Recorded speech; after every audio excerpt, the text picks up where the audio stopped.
welcome to another episode of Lip Service where we talk all things lipedema. This is a well overdue episode, but I wanted to fill you guys in on my virtual appointment that I had with my surgeon recently in preparation of my surgery, which is literally less than 3 weeks away. So the countdown is definitely on. Figured I would just jump right in and let you know kind of the questions that I had that I wanted to go over with him. You know, and of course, like, if you guys get to the point where you do surgery, your questions may be different, but this is on the heels of like some of the stuff that I've been doing to prepare, testing that I've got, etc. So my first question was talking about my MRI results. So if you guys recall, I did mention in previous episodes at the beginning of January, I ended up getting 2 sets of MRIs. So it was either leg, top and bottom, for the surgeon to be able to predict the amount of fat that will be able to be taken out during my multiple surgeries, but this is like a good indicator of where we're going to be starting for surgery 1. And this is also in conjunction with being able to fit me with custom compression garments. So the idea is that they were going to predict how many well, I know it's up to 5 liters, but how much they would be able to take out from each area. And then based on the measurements from before surgery and then through the MRI, we would be able to dictate what my measurements will be, with the anticipation that these custom compression garments are going to go on me as I am still on the OR table before I actually go into recovery. So all of that to say, I was like really disheartened to hear that my surgeon was like, yeah, I don't really go by those MRI results. Excuse me, sir? I literally have paid over $4,000. Over $4,000 for these motherfucking MRIs, and you're gonna tell me you're not even paying attention to them? I'm like, what? So already I was like mad, and I was like, okay, this is karma coming back to me because I did miss my virtual appointment, which I was so mad at myself. But then this actual one that I made, he was a half hour late. And I do like my doctor, but I was like, bro, I even called the office to be like, all right, is he punking me now? He's not going to show up. And they're like, no, he must be finishing with another patient.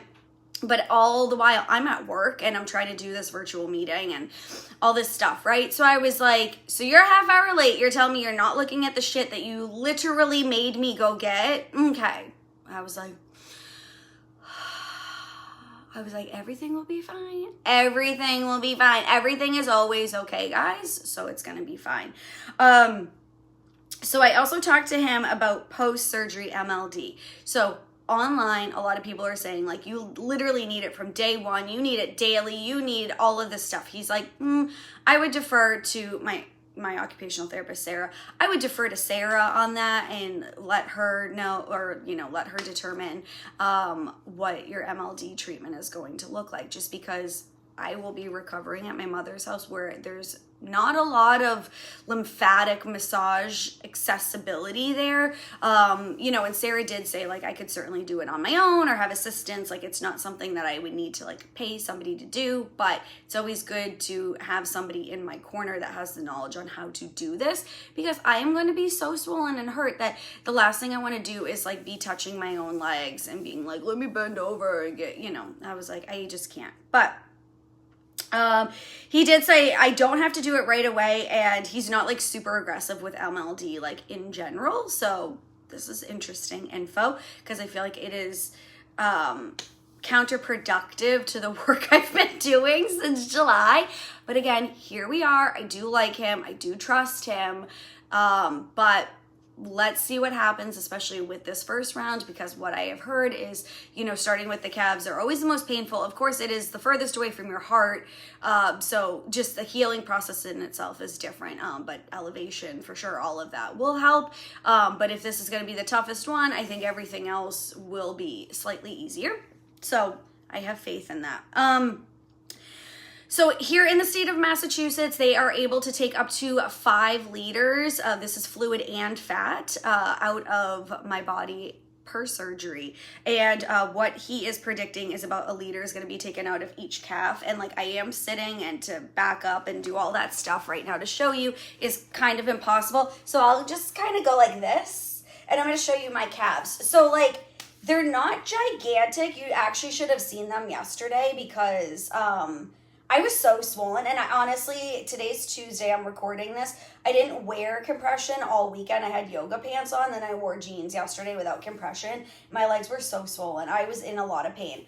But they're not that big, but big enough that I can't even get like extended calf boots on over these fat ass calves. So I will be so curious to see. I am like next winter going to treat myself to the nicest quality Italian leather equestrian boots like known to man, because I deserve it. I can get my fat ass calves back into boots. I haven't actually worn like taller boots, knee-high boots. Sorry, I got fuzz on my leggings, but I haven't been able to wear them really for a couple of years now. So like you just saw, I had Chelsea boots on, and that's about as far as I go. The only reason why I can wear Chelsea boots is because they have the elastic, because I got cankles.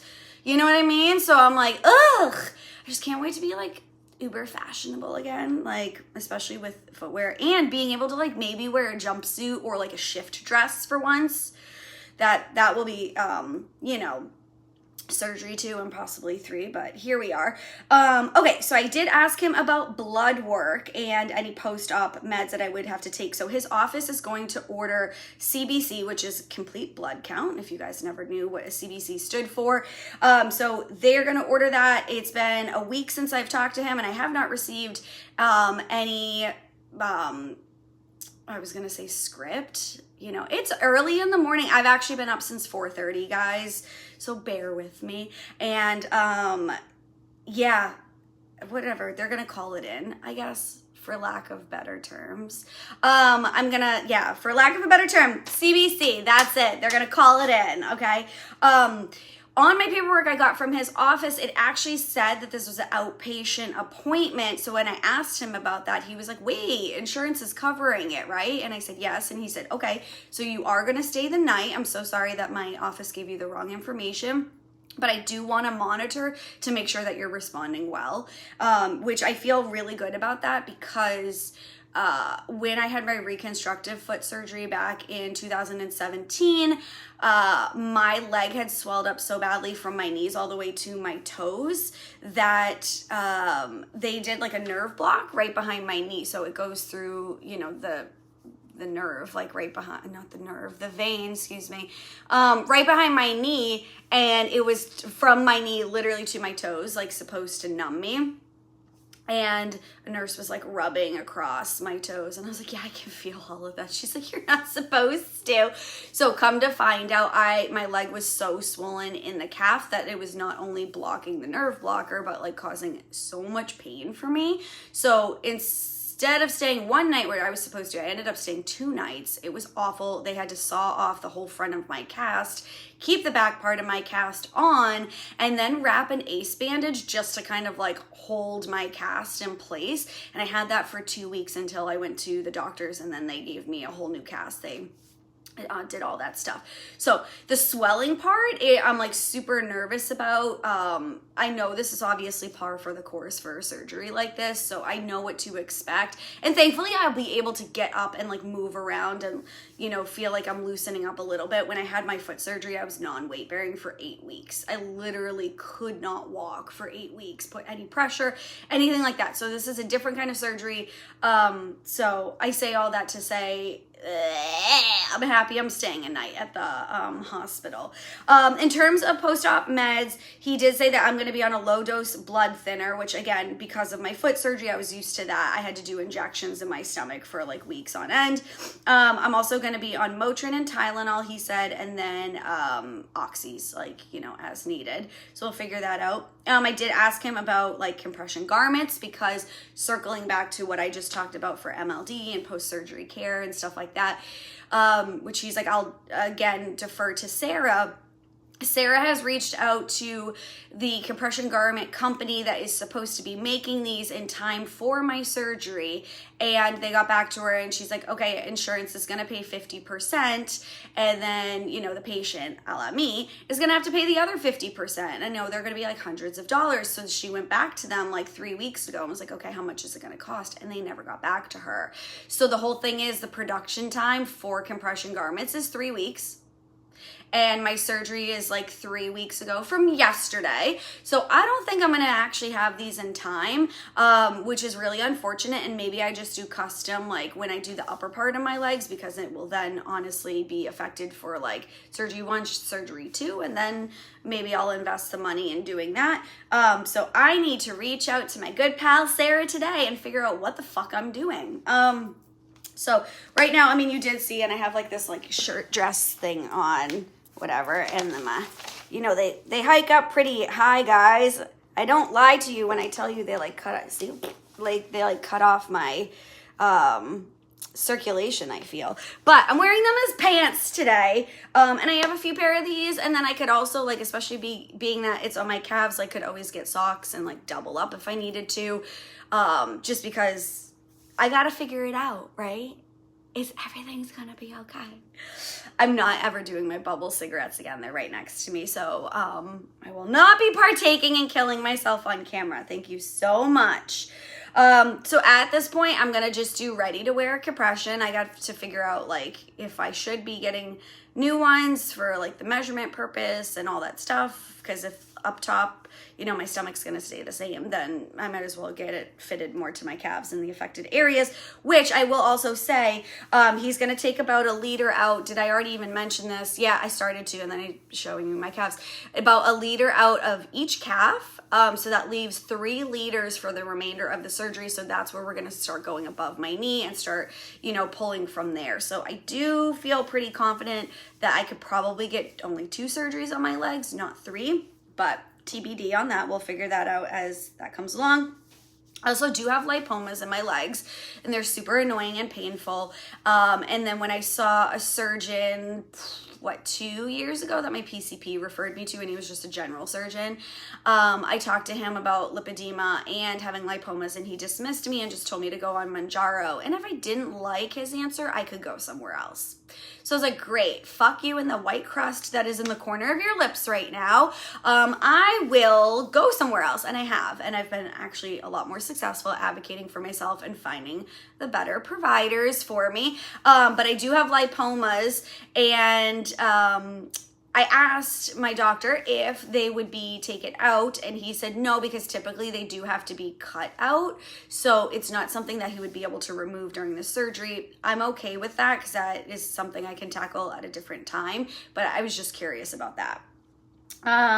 Drainage. Okay, so I've been seeing that drainage is pretty typical and kind of a lot during the 24 to 48 hour post-surgery phase. So I asked him, is that pretty, you know, consistent? He did say yes, that is definitely for sure going to be the truth, but then also it will be happening over the course of the next few weeks, because as I start to get more mobile and move around, like the drainage will continue to happen. So I will be doing an episode of the things that I have prepped and purchased for my surgery and, well, obviously like my recovery, but doggy pee pads is one. Thank you, Kylie from the Bold Body Project, for telling me about them, because anywhere that I sit, lay down, you know, in the car, wherever I may be going, it's great to have those pee pads there because they will absorb all the drainage and then not like wreak havoc on a mattress or a couch or anything that I'm sitting on. So I just actually purchased those this morning, and yes, so I will give you not like a haul that's so corny of like, here's my recovery haul, guys. But I will show you guys what I've been purchasing, and the pee pads are definitely going to be useful for the next few weeks post-surgery. I asked him if I had to sleep with my legs elevated or like what that is. I do have a wedge at my mom's house, and he said that's fine. He doesn't really feel like one way or another, but I do think like through majority of the day when I am laying down, I will be elevating just to kind of like help continue to flush things out. And then showering. He did say about 3 days after I have my surgery, I can shower, and I just want to let you know I will be dying that I can't shower immediately after I leave the hospital, like all this stuff. I will tell you, I'm such a germaphobe. And I also have like sensory issues, and I shave my legs every single day because even like a millimeter of stubble like makes me crawl out of my skin. So I texted my friend who does waxing. I'm like, hey girl, are you able to like help me out pre-surgery? And she's like, have you ever had your legs waxed before? And I said, no. And I kind of told her like, I'm a psycho. I shave my legs every day. She's like, I need your leg hair to be as long as like a piece of like eyebrow hair, which would only honestly probably take me like a week to do, but I will be crawling out of my skin and literally wanting to chop my legs off probably if I have to do that. So I told her I would follow up with her by the end of this week, and I'm gonna see if I can actually make that happen. And if I can, then I will get the good old waxing on my legs, just because with surgery and all the stuff and showering, I'm gonna be like super weak and all that stuff. I don't want to be shaving or like freaking out about shaving, and especially shaving around the incisions that are going to be on my legs, just because I don't want to like cause an infection or like pick them open or anything like that, which is so random, but I actually have like a little cut on my shin right now. I get these every once in a while because I eat wheat. It's the weirdest thing. It's not like a kind of like a pimple, but then it like turns into like a little cut. It is so odd. And I did eat wheat last week, like a little bit more than I should. I mean, I do eat it like here and there. But so I actually have a little cut on my shin. So what I've been doing is like having this like patch test that I'm performing, and I'm not shaving around it. And I want to see how many days it takes for it to be like long enough before I actually like commit to doing my whole legs. Cause if it takes me like a week, I want to get my surgery or the waxing done closer to my surgery. So I still have like a couple weeks that I can do that. So all of that to say, those were my questions that were answered by the surgeon. Some things to fill you guys in on. Please let me know if you do have any questions. I'm just getting prepared and ready for the surgery. I am now looking forward to it more than ever. Honestly, I am still kind of nervous about it, but I think I'm just ready to lock in and get it done and start the recovery process. So we will see. Happy March, guys. Stay tuned for some more episodes leading up to my surgery. And of course, I will be recording afterwards, just so I can kind of like level set expectations. So, you know, helping you on your journey and teaching you guys all the great stuff about lipedema. WTF. All right, have a great day, and I will talk to you soon.